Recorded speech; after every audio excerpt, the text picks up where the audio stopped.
Majority of state assembly members, 83 out of 150 of them, say they support initiating the impeachment process. So how does impeachment work, and how long could it take, and who will run the state when it begins? CBS 2's Jessica Moore has this. Cuomo cannot be permitted to stay in power for one more day. And if the state assembly, under the leadership of Carl Heastie, had been doing his job all along, they wouldn't need any more time. It would have been done already. At least 55 of the 63 members of the New York State Senate, which would vote to remove Governor Cuomo if he were impeached, have now called for his resignation.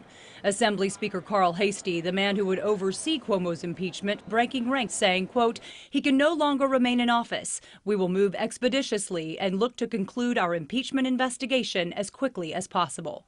The Assembly Judiciary Committee will meet next week to begin the impeachment process. A vote to impeach would mean the governor is forced to step down immediately and stand trial before the Senate eventually.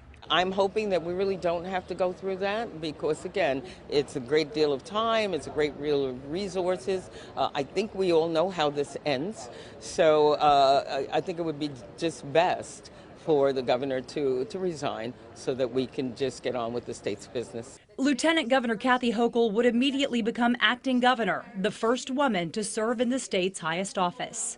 As a woman in these kinds of positions, we've had lots of opportunities to see each other, to work together. And so, again, I am sure that she will be a capable steward during this time. He would be the first governor in more than 100 years in New York to be impeached. How significant would that be politically? Be very significant politically. It would hurt Democrats very, very much. Political consultant Hank Scheinkoff says actually removing the governor from office could be tricky, since the impeachment court would be comprised of Senate members and 7 members of the state appeals court, all judges, all appointed by Cuomo. The process of impeaching the governor could get very ugly. He still has some friends. They got to force him out of there, and they're going to have to indict him to get him out entirely. That would be the ultimate issue. If he's indicted, he would kind of be forced to go. Jessica Moore, CBS 2 News. Should Cuomo be removed from office, Lieutenant Governor Kathy Hochul would continue to serve as governor until the end of his term, which is 2022.